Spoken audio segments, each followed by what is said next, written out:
예수께서 사두개인들로 대답할 수 없게 하셨다 함을 바리새인들이 듣고 모였는데 그 중에 한 율법사가 예수를 시험하여 묻되 선생님, 율법 중에서 어느 계명이 크니이까? 내 마음을 다하고 목숨을 다하고 뜻을 다하여 주 너희 하나님을 사랑하라 하셨으니 이것이 크고 첫째 되는 계명이요 둘째도 그와 같으니 내 이웃을 내 자신같이 사랑하라 하셨으니 이 두 계명이 온 율법과 선지자의 강령이니라. 바리새인들이 모였을 때 예수께서 그들에게 물으시되 너희는 그리스도에 대하여 어떻게 생각하느냐? 누구의 자손이냐? 다윗의 자손이니이다. 그러면 다윗이 성령에 감동되어 어찌 그리스도를 주라 칭하여 말하되 주께서 내 주께 이르시되 내가 네 원수를 네 발 아래에 둘 때까지 내 우편에 앉아 있으라 하셨도다 하였느냐? 다윗이 그리스도를 주라 칭하였은즉 어찌 그의 자손이 되겠느냐? 한마디도 능히 대답하는 자가 없고 그날부터 감히 그에게 묻는 자도 없더라. 우리 사랑하는 브리지 가족 여러분, 그리고 오늘도 함께 말씀의 자리를 지켜가신 우리 소중한 성도 여러분, 우리 2026년 3월 14일 우리 토요일 새벽 예배 말씀 마태복음 22장 34절에서 46절의 말씀을 중심으로 예수님과 코드가 맞으십니까? 라고 하는 제목하에 오늘 주신 말씀 함께 나누기를 원합니다. 우리가 계속해서 마태복음의 말씀을 큐티해 오면서 이제 거의 마지막 부분에 다다르게 되는데요. 특별히 마지막 부분에서 우리가 늘 가지고 있는 질문 중에 하나는 도대체 누가 예수님을 죽였느냐라는 겁니다. 지금까지 우리는 예수님을 죽인 범인들, 또 고발된 사람들 한번 생각해 본다면 대제사장, 바리새인, 사두개인들을 생각해 볼 수 있을 겁니다. 그런데 대제사장, 바리새인, 사두개인들이 결국 예수님을 죽인 그때 당시의 주인공들인데 참 아이러니컬하게도 이 세 사람의 공통점이 하나도 없다라는 겁니다. 특히 여러분 역사적으로 바리새인들과 서기관들 굉장히 엄청 싸웠던 사람들입니다. 서로가 하나가 될 수도 없고 공통적인 생각을 품을 수 있는 사람들도 아닌 이 세 사람의 부류의 사람들이 하나님의 아들 예수 그리스도를 십자가에 못 박아 죽이는 그 일에는 모두가 함께 서로 연합되어졌던 마음들을 보게 되는 것이죠. 따라서 이 세 부류의 사람들, 대제사장, 바리새인, 그리고 사두개인, 이 세 부류의 사람을 묶어주는 공통점이 하나가 있다면 그건 바로 치우침입니다. 예를 들어 대제사장은 세상의 정치와 권력에 너무나 많이 치우쳐 있고요. 사두개인들은 논리와 세속에 자신들의 마음이 너무나 치우쳐 있고요. 바리새인들은 영적인 결백증에 깊이 치우쳐 있는 것을 보게 됩니다. 그런데 어느 날 이렇게 자신들의 인생이 어느 한쪽에 깊이 치우쳐 있었던 이들의 인생에 완벽하게 균형 잡힌 예수님이 나타나신 겁니다. 그러니 한쪽 부류는 치우친 인생을 살아가고 한쪽 부류는 정확한 균형을 잡고 살아가는 이 두 부류가 만났을 때 어떤 일이 일어나겠습니까? 여러분, 예수님은 정치 권력을 중요하게 여겼습니다. 그래서 우리가 큐티 때도 나누었던 것처럼 가이사의 것은 가이사에게 드리고 하나님의 것은 하나님께 드려야 된다라고 하는 바로 이런 맥락도 바로 그런 의미 아니겠습니까? 그래서 예수님이 그때 당시에 정치적 권력 그리고 어떤 행정적 절차들을 무시하시면서 하나님 나라를 선포하셨던 분은 아니시다라는 것이죠. 또한 우리 예수님은 세상의 즐거움에 깊은 조예가 있었던 분이기도 하셨습니다. 그러면서도 동시에 하나님 나라 일에 굉장히 많은 관심을 갖고 이 땅에 3년의 공생애를 지내오셨던 것을 보게 됩니다. 자, 예수님과 이 세 부류의 관계, 자, 공통점이 있으면 동시에 세 부류와 완전히 대립되는 부분도 있다라는 겁니다. 먼저 대제사장과 바리새인, 사두개인들은 완전히 치우쳤고요. 반면에 예수님은 균형을 갖추었기 때문에 사실 이 세 부류의 사람과 예수님이 하나가 될 수는 없습니다. 자, 그렇다면 오늘 본문 말씀 우리가 함께 보시면서 왜 치우쳐 있는 사람은 주님과 하나가 될 수 없는지, 왜 바리새인이 예수님을 구원자로 만날 수 없었는지, 자, 그 이유를 우리가 함께 묵상해보고 오늘 우리의 신앙 안에도 한번 적용해 보기를 원합니다. 여러분, 어제 말씀이 있죠. 예수님께서 사두개인들과 논쟁을 하게 되는데 그 논쟁의 주제는 부활에 대한 논쟁이었습니다. 그런데 여러분 한번 생각을 해보세요. 여러분 사두개인들과 예수님이 부활을 가지고 논쟁을 했는데 예수님이 지시겠습니까? 아니죠. 결국은 부활이 있다라고 하는 것으로, 즉 예수님이 승리로 끝나게 됩니다. 자, 그러니까 오늘 34절의 말씀이 어제 본문과 이어지게 되는데, 자, 바리새인들은 부활이 있다라고 믿었던 사람들이고요. 사두개인들은 부활이 없다라고 믿었던 사람들입니다. 그러니까 이 두 부류의 사람들이 서로 하나가 될 수 없지요. 자, 그런 상황 속에서 오늘 34절에 보니까 부활이 있다고 말한 바리새인들은 예수님이 사두개인들과 논쟁을 하고 난 다음에 예수님이 승리했다라는 소식을 바리새인들이 듣게 됩니다. 그러니까 얼마나 바리새인들이 기분이 좋고 예수님을 고마워하게 생각하겠습니까?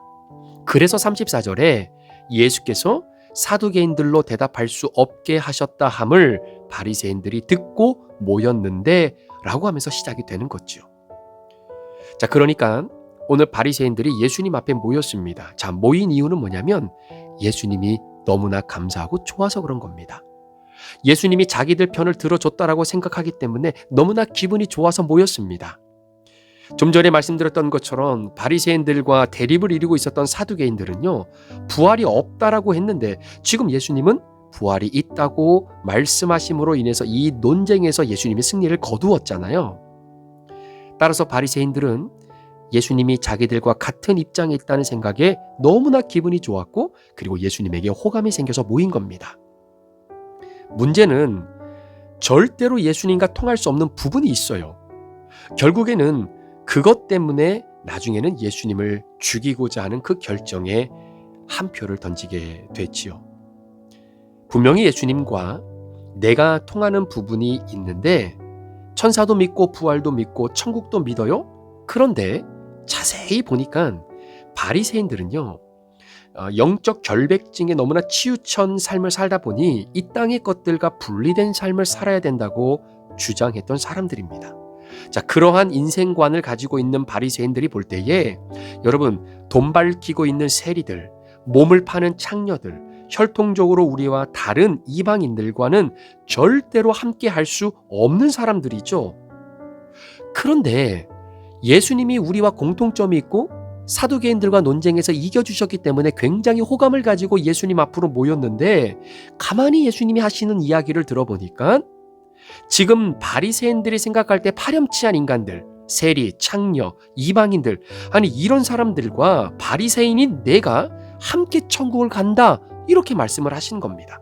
여러분, 이건 바리새인들의 입장에서는 도저히 있을 수도 없는 일입니다. 절대로 죽었다 깨어나도 동의가 되지 않는 부분이다라는 거지요. 보세요. 예수님이 부활이 있답니다. 그래서 바리새인들이 아멘 했습니다. 그런데 보니까 어느 날 세리와 창녀들과 예수님이 식사를 해요. 이건 뭐죠? 들어보니까 사마리아 여인, 그것도 남편이 5이나 되는 그런 지저분한 여인과 유대인의 남자로서 그 여인과 대화를 했다라고 하는 소식도 바리새인들이 듣게 됩니다. 이건 또 뭡니까? 그리고 하시는 말씀이, 바리새인들, 너희들과 지금 너희들이 파렴치하다라고 생각하는 이 사람들이 결국 같은 천국 가는 거야. 그러니까 바리새인들이 이게 용납이 될 수 없었던 겁니다. 분명히 예수님이 나랑 너무나 생각이 비슷해요. 그런데 전혀 맞지 않는 부분이 있어요. 이것이 바리새인들의 딜레마였습니다. 자, 그러한 맥락에서 35절에 보니까 이런 질문의 기록이 말씀으로 기록되어져 있죠. 자, 그 중에 한 율법사가 예수를 시험하여 묻되, 자, 여기서 말하는 시험은 평소에 예수님을 죽이려고 했던 그 시험은 아닙니다. 자, 어떤 시험이냐면 36절에 보니까, 선생님, 율법 중에 어느 계명이 큽니까? 자, 이 질문의 핵심은 이렇게 표현할 수도 있어요. 지금 이 맥락을 이해하시겠습니까? 분명히 예수님은 바리새인인 우리와 공통점이 있어요. 그런데 가만히 보니까 공통점이 또 없는 것 같기도 해요. 어떻게 보면 우리 편인 것 같기도 하고, 어떻게 보면 사두개인 파인 것 같기도 하고, 어떻게 보면은 전혀 파렴치한 그런 사람들과 함께하는 그러한 사람인 것처럼 보이기도 하고, 그러니까 바리새인들이 예수님의 정체가 뭔지를 잘 모르겠다는 거죠. 그래서 묻는 질문이 그겁니다. 선생님, 율법 중에 어느 계명이 큽니까? 여러분, 이 질문은 선생님, 당신의 정체는 무엇입니까? 당신은 바리새인입니까? 사두개인입니까? 아니면 당신은 세리입니까? 창기입니까? 도대체 당신의 정체가 무엇입니까? 부활이 있다라고 말하는 걸 들어보면 우리 편인 것 같고, 아무나 손잡아주는 것 보니까 대제사장인 편인 것 같고, 먹는 것 좋아하고 즐기는 것 좋아하는 걸 보아하니 사두개인 듯한 것 같고, 도대체 당신의 입장이 뭡니까? 이거 헷갈려서 이거 사상 검증을 좀 해야 될 것 같습니다 라고 하는 그 질문입니다. 자, 이때 예수님의 대답이 뭐겠습니까? 여러분, 예수님이 바리새인인가요? 여러분, 예수님이 사두개인입니까? 아닙니다. 예수님은 그냥 예수님이십니다. 예수님은 하나님이십니다. 예수님이 치우친 사두개인 바리새인들이 아니라, 바리새인의 질문은 그렇기 때문에 근본부터 잘못된 질문이죠. 따라서 예수님을 향해 당신의 입장, 당신의 노선은 어느 곳입니까?를 물어보는 것이 아니라 내가 지은 죄가 무엇입니까? 이걸 물어봤어야 되는 겁니다. 예수님은 치우침이 없는 분이세요. 그리고 예수님 보고 내 편이 되어달라라고 하시는 것이 아니라 내가 예수님 편으로 가야 되는 거죠. 따라서 제가 말씀을 준비하면서 느낀 것은, 여러분, 사람은요, 공통점이 있어야 하나가 되는 것이 아니라 불편함이 없을 때 하나가 되는 것입니다. 여러분, 그렇지 않습니까? 아무리 취미가 같고 취향이 같고 삶의 방식 또 나아가는 방향이 같다손 치더라도 함께 있는 그 자체가 불편하다라고 여겨지면 어떻게 살겠습니까? 그러니까 겸손이라고 하는 것이 공통점으로 가지고 겸손을 말하는 것이 아니라, 나랑 상대방의 차이가 생겼을 때 내가 이걸 어떻게 처리할 것인가를 가지고 고민하는 것이 겸손이겠죠. 자, 그런데요, 바리새인들은 공통점이 있을 때는 예수님 앞으로 나아갑니다. 그런데 예수님하고 나하고 차이점이 발견됐을 때 자기 확신에서 떠나지 못하고 결국은 예수님을 죽이는 바로 그 자리까지 가게 되는데, 이것이 정말 바리새인들만의 문제겠는가라는 것이죠.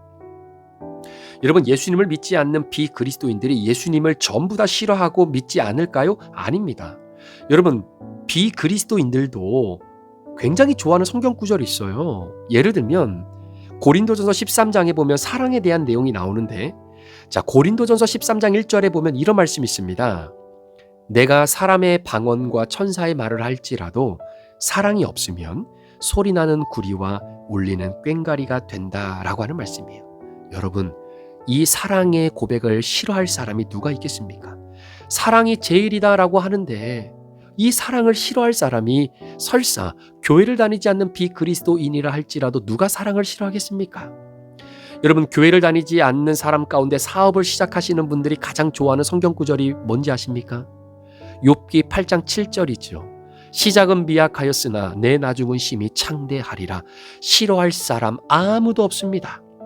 그러니까 불신자들에게 천국 가십시오, 복 받으십시오 라고만 이야기하면 문 열고 우리와 교제합니다.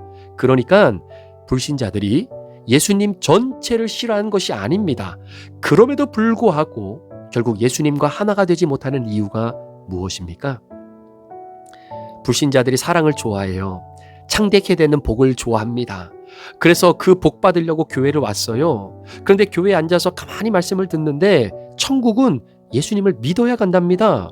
그런데 이 생각은 내 생각하고 좀 다른 거예요. 자기 생각에 사랑이 최고라고 생각을 하는데 가만히 설교 말씀을 들어보니까 사랑이 하나님이면 뭐 어떤 죄를 좀 지어도 용서도 해주시고 품어주시고 뭐 그래야 되는 것 아닙니까? 그러니까 이런 생각을 갖고 있는 거지요. 그런데 말씀을 듣다 보니까 회개하지 않으면 천국 못 간대요.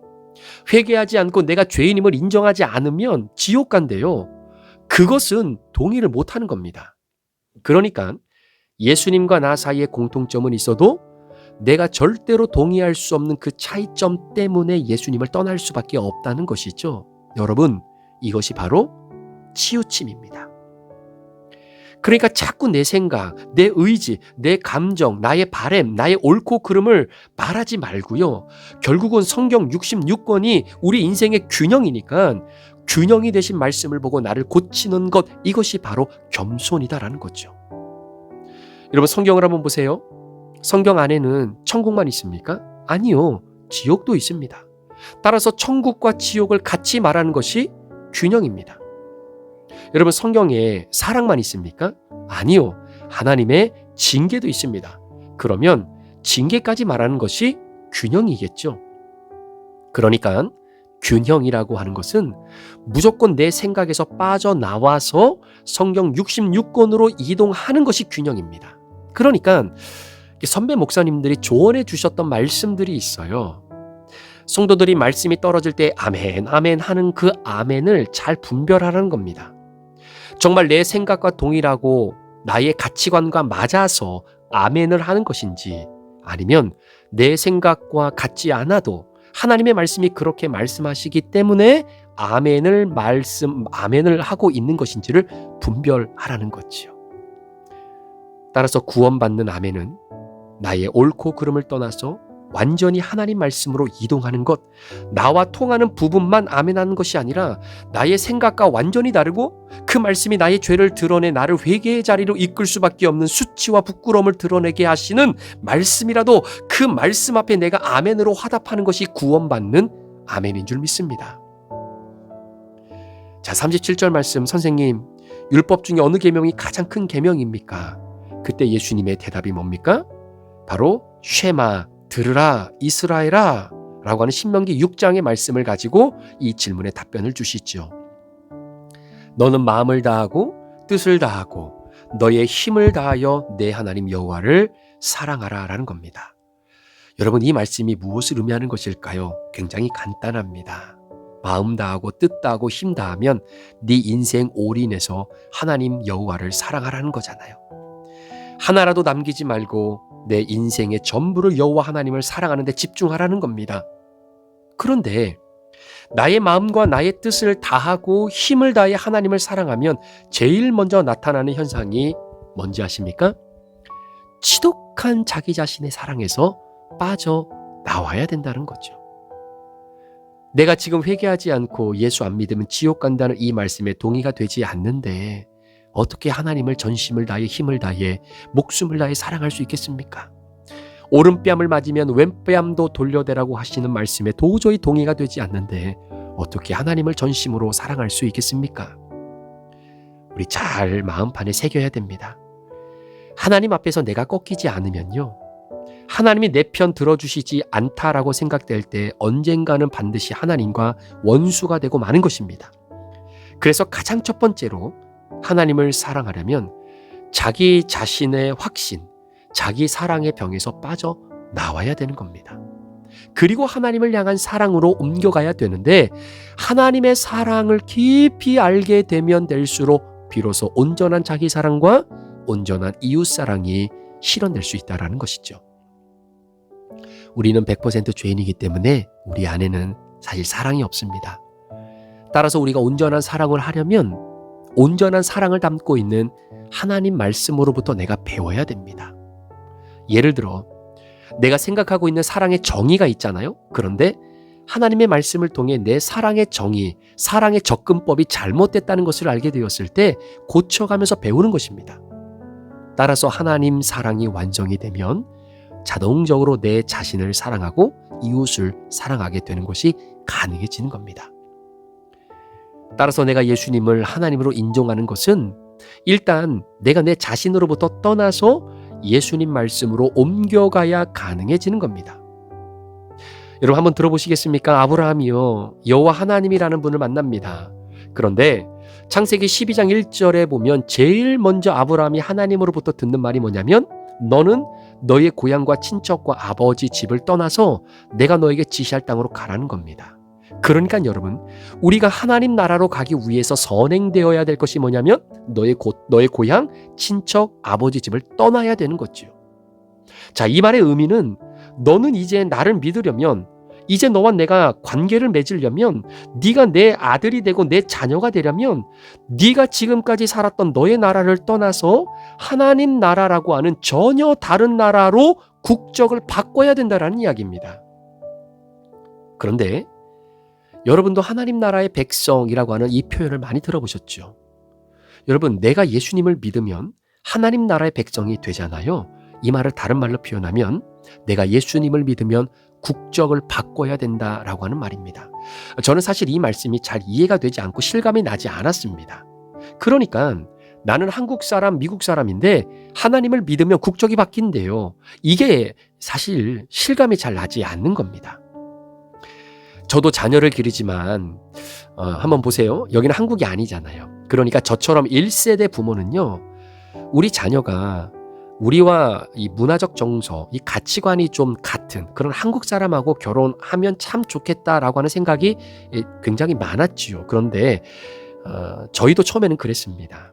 그런데 미국에서 살다 보니까 생각이 조금씩 바뀌고 이제는 한국 사람이든 뭐 외국 사람이든 서로가 신앙 안에서 말씀 안에서 잘 성장할 수 있는 배우자면 참 좋겠다라고 하는 요 상황까지 이제 온 거예요. 자, 그런데 혹시 자녀들을 결혼시킨 우리 부모님들 계실 텐데요. 어떠십니까? 그러니까 내 자녀는 한국인 정서가 있는데 사위나 며느리 되시는 분들이 완전히 다른 나라 출신의 사람일 때 아마 뭔가 모르게 좀 불편한 부분이 아마 조금씩은 있을 겁니다. 그 대표적인 것이 언어 문제이고 문화적인 차이겠죠. 그래서 마음 아픈 이야기지만 나라와 국적이 다른 사람끼리 만나서 가정을 이루고 믿음 안에서 잘 성장해가는 가정도 굉장히 많습니다. 그러나 국적이 달라서 문화적 차이가 살다 보니 너무나 깊은 골이 있다는 것을 알게 되면서 힘든 여정 속으로 들어가는 가정들도 생각보다 많다라는 것이죠. 여러분, 특히 한국은 이런 상황들이 너무나 비일비재합니다. 여러분, 지금 한국에서 굉장히 사회적 이슈로 대두되고 있는 문제 중에 하나가 뭐냐면 바로 이 혼혈 자녀들 있잖아요. 이런 자녀들의 한국 사회의 부적응에 대한 문제예요. 특히 한국 농촌에 살고 있는 분들은요. 아무래도 결혼할 시기가 지나고 또 결혼할 상대를 찾기가 힘드니까 동남아 지역에 있는 여성분들을 모셔서 이제 결혼을 하고 다문화 가정을 이루며 꾸미고 살아가는 분들이 굉장히 많습니다. 처음에는 좋죠. 안 맞는 부분도 사랑이라고 하는 이름으로 다 극복해 가면서 삽니다. 어느 정도는요. 그런데 시간이 지나면서 하나씩 삐걱삐걱거리는 소리가 들리기 시작하면서 이제는 더 이상 살 수 없을 만큼의 골이 깊어지는 시기까지 오게 된 다문화 가정의 아픔들을 이런 영상을 통해서 본 적이 있습니다. 그래서 전문가들이 상담을 하면서 이런 부부 사이에 문제가 발생하는 이유가 이게 성격 차이인가, 기질 차이인가, 남녀 차이인가 여러 가지 다방면에서 접근을 해봅니다. 그런데 그런 와중에서 가장 큰 차이는 바로 국적이 다르다라는 거예요. 그리고 다른 국적으로 인해 다른 문화 환경에서 자란 그 시간의 갭이 너무나 크다는 사실입니다. 아니, 같은 문화권에서 자란 남녀가 결혼해서 살아도 여러분 전쟁이 끊이지 않는데 타문화에 젖어 살던 두 남녀가 만나서 가정을 꾸려나가는데 어찌 전쟁이 없겠습니까? 그래서 여러분, 사무엘 헌팅턴이라고 하는 사람이 그런 이야기를 했는데 이게 이해가 되는 거지요. 모든 전쟁의 이면에는 문화적 충돌이 있다라고 하는 이 말이 딱 맞는 겁니다. 국적이 다르면 문명의 충돌이 일어나는 겁니다. 자, 그렇다면 여러분, 이 두 사람이 하나가 될 수 없는 것입니까? 아니죠. 하나님이 말씀하신 그 말씀 안에 해법이 딱 하나가 있습니다. 뭐냐면 남편은 남편의 나라를 떠나야 됩니다. 그리고 아내는 아내의 나라를 떠나야 됩니다. 그리고 이제는 둘 다 고향과 친척과 아버지 집을 떠나 이 두 사람이 어디서 다시 만나야 되냐면 하나님 나라에서 다시 만나야 됩니다. 바로 이거예요. 우리가 그리스도인이 된다는 것은 국가가 바뀐다는 겁니다. 내가 살던 나라에서 하나님이 주인 되시는 나라로 옮겨가는 겁니다. 제가 신가정을 이루어야 된다라고 주구장창 외치고 강조하는 이유가 바로 이겁니다. 남자는 남자가 자란 가정, 환경, 문화, 아버지 집에서 떠나야 되는 거고요. 여자는 본인이 자랐던 가정 배경, 문화, 환경에서 떠나야 됩니다. 그리고 둘 다 자신이 자라고 살아왔던 국적을 포기하고 말씀과 신앙 안에서 하나님 나라의 국적을 같이 취득해야 되는 거예요. 여러분, 오해하지 마십시오. 그렇다고 국가에서 행하는 모든 일들을 반대하라는 말씀이 아닙니다. 저는 아직 한국 사람이거든요. 그런데 미국에서 살고 있잖아요. 그렇다고 제가 미국에 살고 있는데 한국 법을 따라 여기서 살 수는 없습니다. 저는 미국 사람은 아니지만 미국의 법을 존중합니다. 당연히 따라야 되지요. 로마에 가면 로마 법을 따라야 되는 것이 맞는 것처럼 말입니다. 그런데 중요한 것은 국적은 바뀌지 않았다라는 거죠. 마찬가지입니다. 우리가 이 땅에 살고 있지만 그러나 예수 그리스도를 믿는 순간 제일 먼저 바뀌는 것이 뭐냐면 내가 사는 나라가 바뀌어야 되는 겁니다. 왜 예수님을 믿는다는 것이 단순히 내 가치관의 변화의 사건이 아니라 내가 사는 나라가 바뀌는 사건이고 내 국적이 바뀌는 사건인지 비로소 그걸 알게 된 것이죠. 여러분, 예수님을 만나는 기쁨 누리길 원하십니까? 여러분, 천국을 누리시길 원하십니까? 그러면 내 고향 친척 아비집을 떠나 내 옳고 그름에서 떠나셔서 지독한 자기 사랑에서 떠나셔야 됩니다. 그리고 새로운 나라, 하나님 나라에서 다시 만나셔야 됩니다. 그리고 하나님의 사랑, 하나님 말씀으로 옮겨져야 되는 것입니다. 그때야 비로소 저와 여러분이 바리새인이 되지 않고 예수님의 제자가 되어 하나님 나라에서 하나님과 더불어 영원히 사는 것입니다. 국적을 포기하는 것, 그리고 하나님 나라의 국적을 새롭게 취득하는 것. 오늘 말씀을 듣는 가운데 혹시 남편도 이 말씀을 듣고 아내도 이 말씀을 함께 들으신 분들 계실 거예요. 그런 분들 마음 중심에 정말로 꼭 새겨주시기를 바랍니다. 남편은 내 본토 친척 아비집을 떠나 하나님 나라의 국적을 얻고자 그 길을 걸어가고 있는데, 아내는 여전히 내 본토 친척 아버지 집을 떠나지 않으면 하나가 될 수 없는 겁니다. 반대로 아내는 자신의 본토 친척 아비집을 떠나 하나님 나라의 국적을 획득하는데 남편은 여전히 내 본토 친척 아비집에 머물러 있으면 안 됩니다. 같이 떠나셔야 됩니다. 같이 새 하늘과 새 땅의 국적을 취득하셔야 됩니다. 지금 여러분 남편 중에, 아내 중에 하나님 나라의 국적을 취득하고자 내가 살아왔던 내 고향의 집, 내 옳고 그름의 친척, 내 자존심의 아비집을 떠나 훈련하시는 분들이 계실 거예요. 양육을 통해서 말입니다. 큐티를 통해서 말입니다. 그래서 말씀을 드리는 겁니다. 많이 힘드시겠지만 가능하면 부부가 같이 양육을 받으십시오.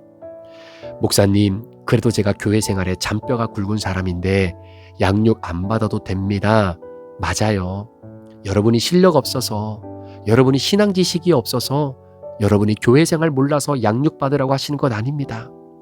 여러분 가정을 위해, 하나님이 우리에게 주신 부부관계를 위해서 남편과 아내가 한 몸으로 주님 앞에 서는 그 순간까지 믿음과 말씀 안에서 같이 걸어감으로 말미암아 하나님이 주신 믿음의 귀한 가정을 아름답게 세워나가게 하기 위해 양육받으라고 말씀드리는 겁니다. 아내 혼자 떠나게 하지 마십시오. 남편 혼자 떠나게 하지 마십시오. 성도가 살아야 가정이 살아나고, 가정이 살아야 교회가 사는 것입니다. 말씀을 마무리합니다. 여러분이 오늘도 예수님의 제자로 살아가시길 원하십니까? 그렇다면 제일 먼저 해야 할 것이 떠나는 겁니다. 예수님의 말씀이 내 생각과 동일합니까? 아멘으로 화답하시기를 축복합니다. 그러나 떠난다라고 하는 말의 본질은 예수님이 내 말이 너 틀렸다라고 하실 때, 예수님께서 네 생각, 내 생각하고 달라라고 내 생각에 동의해 주지 않으실 때 거기서 아멘 하는 겁니다. 그게 떠나는 겁니다. 기도하기는 오늘 하루 본토 친척 아비집을 떠나 나를 하나님의 말씀으로 옮겨 놓음으로 말미암아 하나님 나라의 백성으로 하나님과 우리 주님과 코드가 잘 맞는 그런 천국 백성으로 이 땅을 살아가시는 우리 귀한 성도님들 되시기를 예수님의 이름으로 간절히 축원합니다. 기도하시겠습니다. 하나님, 오늘 예수님과 코드 맞는 인생 되도록 우리 성도들을 축복해 주옵소서. 어떤 부분에 있어서 예수님과 코드가 오늘 하루 맞춰져야 될지 말씀해 주시고 아멘으로 화답할 수 있도록 인도해 주옵소서. 감사를 드리며 예수 그리스도의 존귀하신 이름으로 축복하며 기도합니다. 아멘.